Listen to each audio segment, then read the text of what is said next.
queria compartilhar um texto com vocês nessa noite. Eu queria falar sobre esse tema, uma missão de Deus bem definida para a vida da gente, para a vida da igreja. E eu queria ler o texto de Neemias, capítulo 2, de 1 a 6. Aí hoje eu vou ler na NVI, Nova Versão Internacional. Vamos ler o texto? No mês de Nisan, do 20º ano do rei Artaxerxes, na hora de servir-lhe o vinho, levei-o ao rei. Nunca antes eu tinha estado triste na presença dele.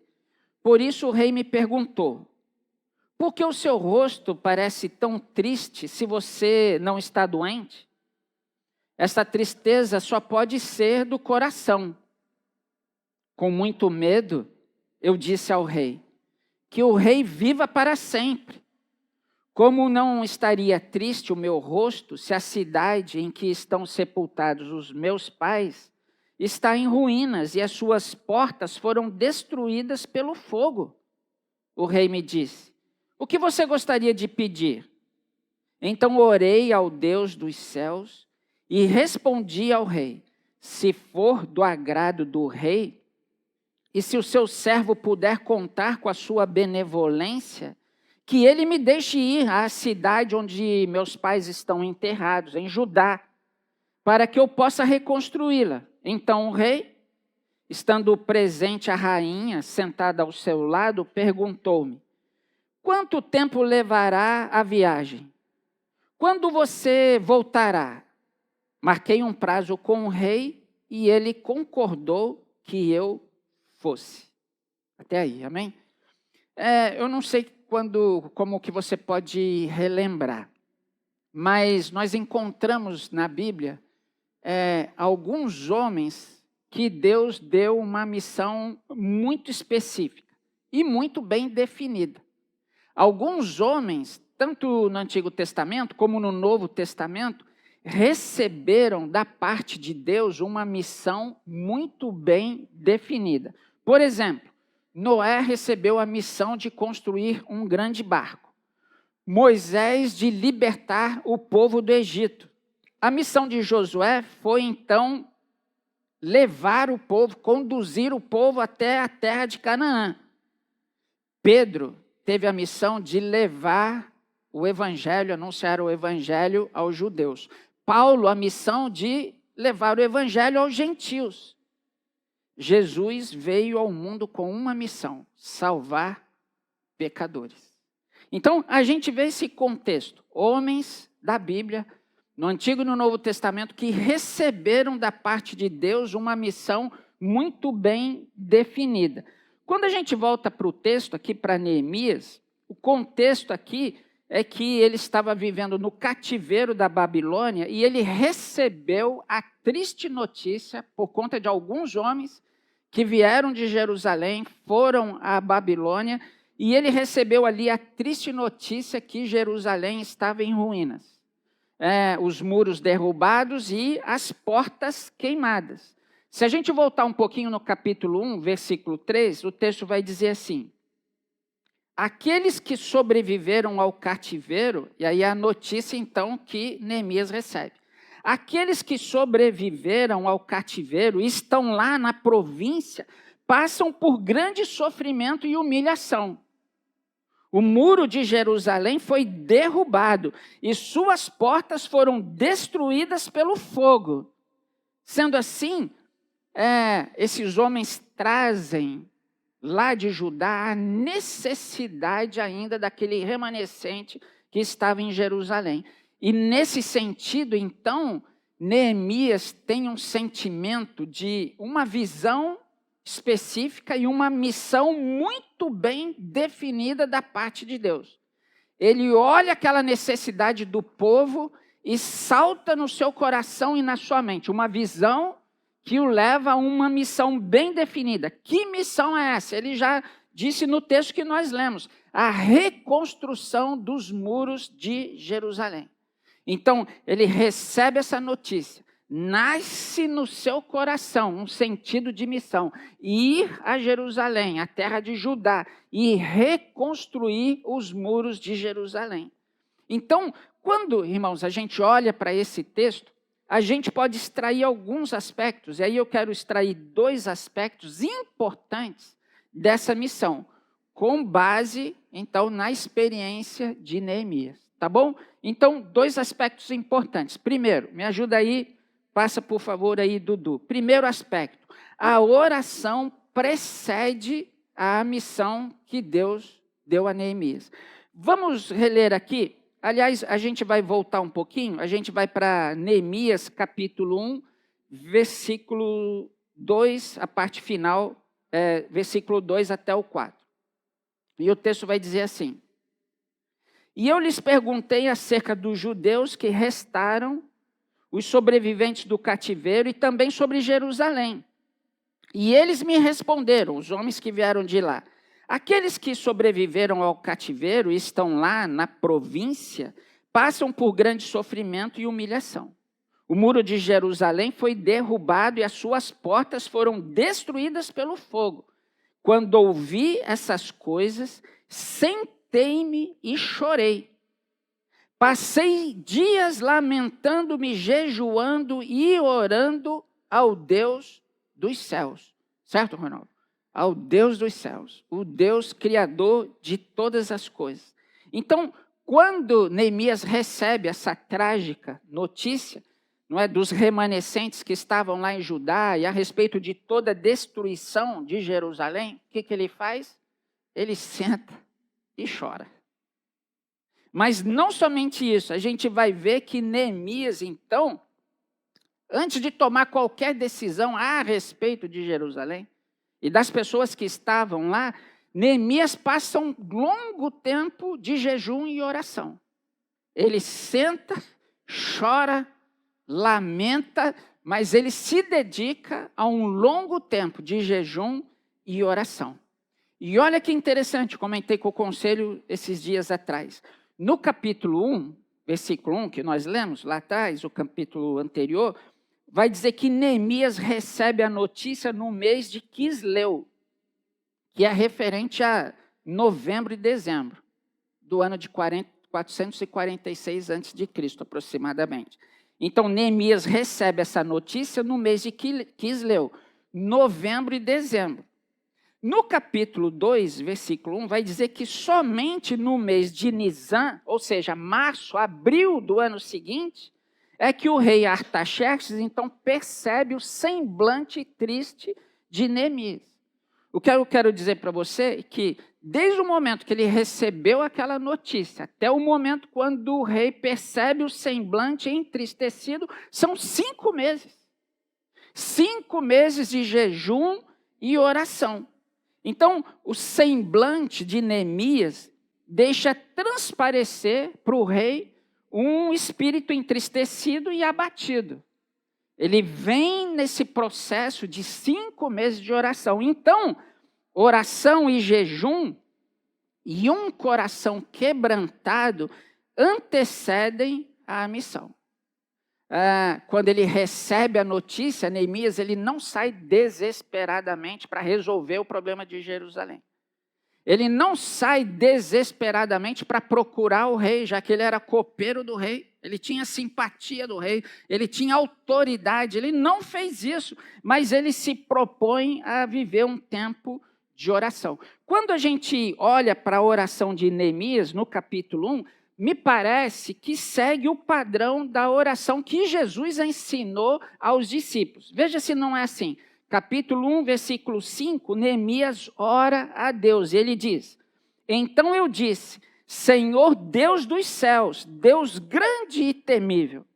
No versículo 6, na parte final, ele faz uma confissão do seu pecado. E ele diz: confesso os pecados que nós, os israelitas, temos cometido contra ti. E no versículo 11 do capítulo 1, Neemias então faz um pedido. E ele diz: faze com que hoje este teu servo seja bem-sucedido, concedendo-lhe a benevolência deste homem. Então, Neemias aqui ora para que ele fosse bem-sucedido naquele encontro com o rei. Ele não faz as coisas de qualquer maneira, ele não se antecipa, ele não é precipitado, mas ele ora a Deus para que, no momento qualquer que ele estivesse com o rei e ele tivesse a oportunidade, ele fosse bem sucedido naquilo que ele faria. Então, quando a gente olha para essa experiência de Neemias, a gente vê que a oração precede o sentimento de missão. Amém? Segundo aspecto que eu quero compartilhar com você nessa noite a respeito da missão, é que a missão precisa estar muito bem definida no coração. E aí, como a gente vê no capítulo 2 que nós lemos, no versículo 5, a visão e a missão já estava muito bem definido no coração de Neemias. Olha o versículo 5, qual é? E ir à cidade de Judá, onde meus pais estão enterrados, para que eu possa reconstruí-la. E isso era um sentido de missão. Quando a gente vê o contexto aqui desse momento, a gente vai entender que uma cidade sem muros era uma cidade em vergonha. Era uma cidade em estado de humilhação. Naquele tempo, uma cidade desprotegida era uma cidade humilhada. Era uma cidade que estava suscetível a todos os confrontos, a todos os ataques dos inimigos e não tinha proteção nenhuma. Então, quando Neemias recebe essa notícia, olha, os muros estão derrubados. Ele pensa, é humilhação. O povo está num estado de humilhação. Eles podem ser atacados e destruídos mais uma vez, eles não têm oportunidade. Então, irmãos, aquele semblante dele abatido é percebido pelo rei. E naquele momento, quando ele se encontra com o rei, quando o rei faz aquelas perguntas, então ele vê como uma oportunidade para transformar aquela visão, aquele sentimento que ele tinha, não é, em realidade no futuro. E aí eu queria reler com você o capítulo 2, versículo 4, se você puder voltar um pouquinho aí na sua Bíblia, porque nesse momento aqui, Neemias já havia orado e ele estava esperando uma oportunidade. Capítulo 2, versículo 4, vamos reler aí. O rei me disse, o que você gostaria de pedir? Então orei ao Deus dos céus e respondi ao rei, se for do agrado do rei e se o seu servo puder contar com a sua benevolência, que ele me deixe ir à cidade onde os meus pais estão enterrados, em Judá, para que eu possa reconstruí-la. Então o rei, estando presente a rainha, sentada ao seu lado, perguntou-me, quanto tempo levará a viagem? Quando você voltará? E aí ele diz, marquei um prazo com o rei e ele concordou que eu fosse. Então, irmãos, olha aqui as perguntas. A gente está falando aqui sobre a missão, precisa estar muito bem definida no coração. E o rei faz algumas perguntas muito específicas para Neemias. Ele diz assim, o que você gostaria de pedir? Quanto tempo levará essa missão? E mais, quando você voltará? E no versículo 4 vai dizer, então orei ao Deus dos céus. Me parece aqui que foi aquela oração silenciosa. Ele já vinha 5 meses jejuando e orando. E quando vem a oportunidade, ele diz, então orei ao Deus dos céus. Me parece que mesmo estando ali frente a frente com o rei, parece que mesmo ele percebendo a oportunidade única para o cumprimento da sua missão, ele silenciosamente, ele ora ao Deus dos céus. E nesse momento ele não hesita, não tem dúvida. No coração dele, ele já sabia o que precisava fazer. Então, Neemias sabia o que precisava fazer. Neemias sabia quanto tempo levaria a sua missão e quanto tempo ele precisava para voltar à presença do rei. Então, Neemias viu aquela oportunidade, mas no seu coração a missão já estava pronta e firme. É por isso que ele diz: marquei um prazo com o rei e ele concordou que eu fosse. Então, depois de 5 meses de jejum e oração, ele teve a oportunidade de colocar para o rei qual era a sua visão e a missão do seu coração. E ir de volta a Judá e restaurar os muros de Jerusalém. Amém? Sabe, irmãos, a gente precisa aplicar esse texto à vida da gente. O que a gente faz com esse texto? De que maneira a gente pode aplicar isso à nossa vida? Então, na primeira aplicação que eu penso que a gente poderia aplicar, precisamos orar e focar na missão que Deus nos deu. Eu penso, irmãos, que o motivo, talvez, de estagnação, de, quem sabe, muitas igrejas, é a falta de visão e uma falta de missão. É assim na vida da gente. Se a gente não tem uma missão muito bem definida, uma visão que é uma ideia de futuro, um objetivo futuro à nossa vida, é bem provável que a gente fique estagnado. Eu não sei se você, com certeza já ouviu essa frase, eu fui pesquisar. Se você não sabe para onde quer chegar, qualquer caminho serve. É a frase do gato para Alice no País das Maravilhas. Eu não sei para onde eu vou, Alice disse. E o gato: se você não sabe aonde quer chegar, qualquer caminho serve. E na vida cristã é assim. Se a gente não tem uma missão muito bem definida, qualquer caminho serve. Talvez a gente fique perdido, a gente vá para lá, a gente vai para cá, a ponte para lá, mas sem uma missão e uma direção muito bem definida. Irmãos, eu quero afirmar uma coisa para vocês, por experiência própria. Quando uma igreja, e a igreja somos nós, quando a gente não tem uma missão cristã, bíblica, muito bem definida para a vida da igreja, é aí que entram as intrigas no meio da igreja. Quando a igreja não tem uma missão muito bem definida, é aí que acontecem as fofocas, as panelinhas, as divisões, os cismas, porque não tem missão, não tem caminho apontado. Então, vamos investir o tempo em outras coisas. As pessoas ficam perdidas, sem direção, não tem missão específica definida para elas, e aí elas gastam o tempo delas com coisas assim, preenchendo o seu tempo com aquilo, às vezes, que não edifica. Agora, irmãos, quando nós temos uma visão bem definida daquilo que Deus tem para a vida da gente, a igreja caminha junto naquela direção. Não há tempo para essas coisas periféricas. A gente caminha junto numa mesma direção.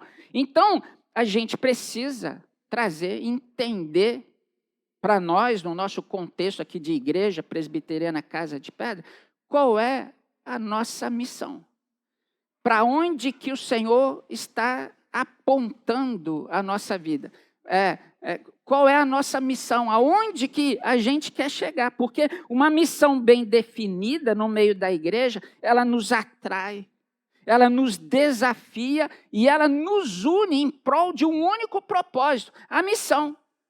Então, irmãos, a gente precisa investir o nosso tempo na missão que o Senhor nos dá. Há muitos líderes que, novamente, têm, eu creio, o seu ministério estagnado porque perderam o sentido da missão. E aí tem uma frase do John Maxwell, é um autor que eu gosto bastante, ele diz assim: qualquer um pode conduzir o navio, mas é preciso um líder para estabelecer o rumo. O rumo, o líder estabelece. E quando a gente fala o líder estabelece com base naquilo que o Senhor coloca no coração do líder e da igreja. Tem uma passagem que eu gosto, lá em Abacuque, capítulo 2, versículo 2, ele diz assim: escreve a visão, grava sobre tábuas, para que possa ler até quem passa correndo. A gente precisa ter uma visão e uma missão muito específica daquilo que Deus tem para a vida da gente. E aí, irmãos, trazendo para o nosso contexto, qual é a missão da Igreja Presbiteriana Casa de Pedra? Em 2024, eu sei muito bem que o Conselho da Igreja trabalhou uma missão aqui para a Igreja Presbiteriana Casa de Pedra. E compartilhou com alguns líderes. E aí eu queria perguntar, tirando os presbíteros, que o Rodney está ali afiado ali com a missão da igreja, Joel também, mas eu queria, algum líder lembra qual é a missão da igreja? Quem pode falar?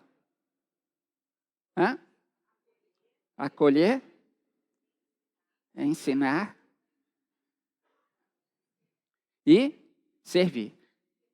Acolher, a gente evangeliza primeiro, ensina e depois o serviço. O que eu queria dizer para vocês é que uma missão como essa, ela está totalmente alinhada com a missão de Jesus para os seus discípulos. Ela está em sintonia perfeita. Porque, repetindo, a missão de Jesus para os seus discípulos, que está lá em Mateus capítulo 28, versículos 19 e 20, portanto, vão e façam discípulos de todas as nações, batizando-os em nome do Pai, do Filho e do Espírito Santo e ensinando-os a obedecer a tudo o que eu ordenei a vocês. Então, a nossa missão aqui para a Igreja Presbiteriana Casa de Pedra, ela é totalmente bíblica. É uma referência, um caminho, a missão a ser cumprida, acolher pessoas, evangelizar pessoas, ou seja, fazer discípulos de Cristo. Ensinar pessoas, ou seja, discipular essas pessoas e capacitar essas pessoas para que essas pessoas possam servir. Então, irmãos, essa é a missão da igreja. E a gente precisa, então, como igreja unida de Jesus Cristo, caminharmos todos nesse propósito. Não é? É a missão, é o caminho apontado para que nós sigamos juntos. Segunda aplicação que eu quero compartilhar com você é que a necessidade do próximo deve gerar um sentimento de missão em nosso coração. E isso que foi o que aconteceu com Neemias, conforme a gente já viu. A destruição dos muros, os remanescentes, as portas queimadas. Isso gerou no coração de Neemias um sentimento de missão a ser cumprido. Sabe, irmãos, falando em necessidade do povo, essa semana todo mundo viu essa questão das enchentes. Juiz de Fora, Zona da Mata, Rio Bonito, Rio das Ostras, Baixada Fluminense e tantos outros lugares. Pessoas se compadeceram dessas pessoas que perderam tudo e enviaram seus donativos. Semana que vem eu vou com os presbíteros aqui e alguns líderes numa igreja fazer um curso, Igreja Presbiteriana Conexão, lá em Juiz de Fora. Eles fizeram da igreja deles um ponto de recebimento de donativos. E eles estão trabalhando para distribuir aquelas coisas e o dinheiro que eles têm recebido para aquelas pessoas necessitadas. E aí eu acompanho o pastor, que é um colega meu, e olha que coisa interessante, irmãos. Eles têm lá EBD de manhã e um culto, e à noite um outro culto. Tem uma igreja num bairro desse, que foi inundado, que a igreja virou um ponto para receber as pessoas ali. E a igreja, então, nessa semana está servindo para isso, né? Para receber as pessoas que sofreram, os desabrigados. Aí é uma igreja independente, cristã. Aí o que a Igreja Presbiteriana Conexão, lá de Juiz de Fora, o que eles fizeram? Eles gravaram um vídeo dizendo que eles só vão ter culto de manhã, porque à noite eles vão ceder o espaço para essa igreja, que está servindo como apoio para eles fazerem o culto deles lá. Então, toda a estrutura da igreja, os instrumentos, o ar-condicionado, o painel de LED gigante, tudo que eles têm vai servir para que os irmãos daquela igrejinha igrejinha, possa fazer o culto domingo à noite. É a gente olhar para as pessoas, para a necessidade das pessoas e perceber que, regra geral, nasce no nosso coração esse sentimento de missão. Tem uma outra frase de John Maxwell, ele vai dizer o seguinte: se você tiver uma visão que não serve outros, provavelmente ela é pequena demais. Quando a gente olha a necessidade das pessoas e nasce no nosso coração uma visão, um sentimento de missão a ser cumprido, ela precisa ser do tamanho das necessidades das pessoas. Precisa ser uma visão e uma missão grande. E aí, para finalizar, irmãos, diante dessa realidade da nossa missão enquanto discípulos de Jesus, talvez a grande pergunta é: o que Deus tem gerado no meu e no seu coração nesse sentido de missão, no que diz o nosso chamado de acolher, evangelizar, ensinar e levar as pessoas ao serviço? Como é que está a questão da missão que a gente entende que Deus deu para essa igreja e que está alinhada com a missão de Jesus para os seus discípulos?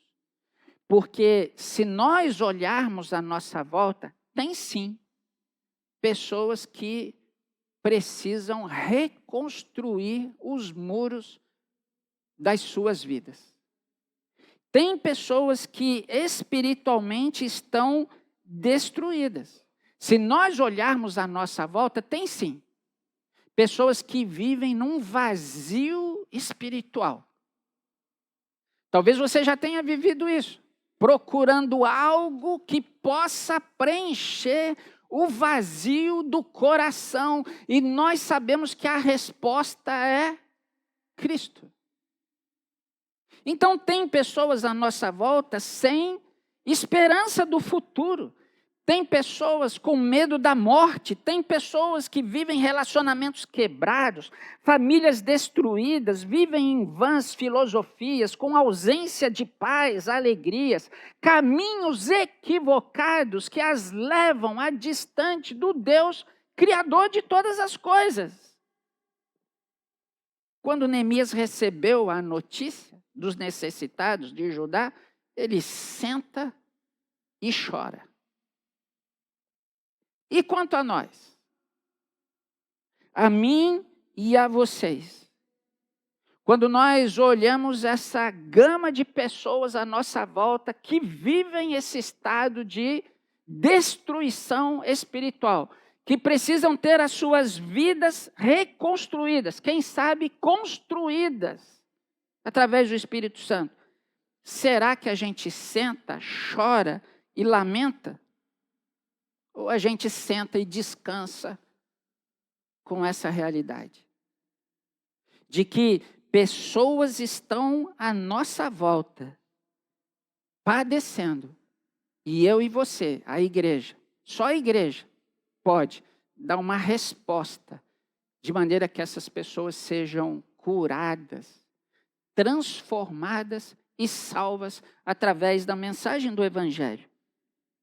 E aí a gente precisa lembrar, Jesus deixa uma missão muito bem definida para os seus discípulos, que é a nossa missão. Por isso, quando a gente fala do AES, está totalmente alinhada com essa missão de Jesus, que é a missão dos discípulos, que é a missão da igreja ao longo da história e é a missão da igreja hoje. Só que a gente precisa lembrar que a oração precede a missão. A gente precisa olhar para toda essa destruição que a gente vê, essas pessoas que perderam tudo, e a gente orar por essas pessoas. E quem sabe ajudar essas pessoas, como a igreja lá de Juiz de Fora, bem pertinho, e outras tantas, e pessoas que não fazem parte de igreja, mas a gente precisa começar com a oração. E eu queria, nessa noite, não deixar passar essa oportunidade. Porque senão, Talvez a gente já esteja se acostumando com as tragédias. Será que não? É tanto avião caindo, aí do nada morrem 254 pessoas. Há um ataque do país tal contra tal, morrem 50 pessoas. Há o terremoto, morreram 77 pessoas. Há enchente, 144 e 30. Talvez o nosso coração, não deveria, mas o nosso coração vai se tornando apático a essas situações. A gente precisa, como discípulos de Jesus, olhar toda essa necessidade, toda essa angústia dessas pessoas e a gente sentar, chorar e orar por essas pessoas. Mas, sobretudo, irmãos, lembrar das pessoas que estão à nossa volta e que não conhecem Jesus. A maior maldição que uma pessoa possa viver é a ausência de Cristo. Já está sob o domínio de Satanás. Não há mal maior, nem a enfermidade, nem o luto, não há mal maior. E nós temos essa resposta para essas pessoas que vivem em suas necessidades espirituais. Nós temos uma mensagem de alento. Nós que somos a igreja temos uma palavra de refrigério.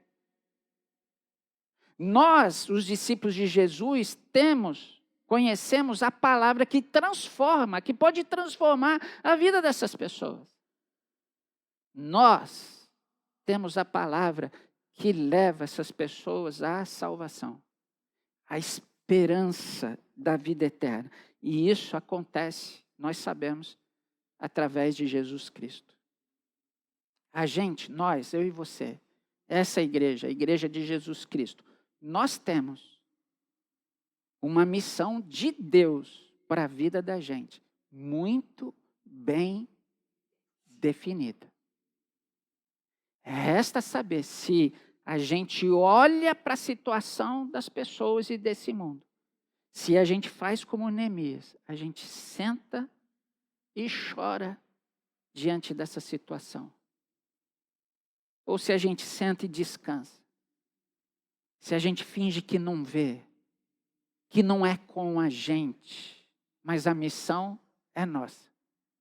A gente não pode viver pensando, se eu não fizer, outro vai fazer. Não, a missão é nossa, é minha, é sua. E é por isso que eu gostaria de terminar aqui orando. E orando por esses dois motivos. Orando por todas essas pessoas que foram afetadas com essas enchentes. Irmãos, que dor no coração. Que tragédia. Tantos lugares. Você aponta para um lado, essa desgraça toda. Você aponta para uma outra região, enchente. E as pessoas perdendo tudo. Só Jesus para dar esperança a essas pessoas. Mas o mais importante é o coração das pessoas. É onde essas pessoas entenderão, onde passarão a eternidade. E nós, como discípulos de Jesus, nós temos essa resposta, a começar da nossa própria casa.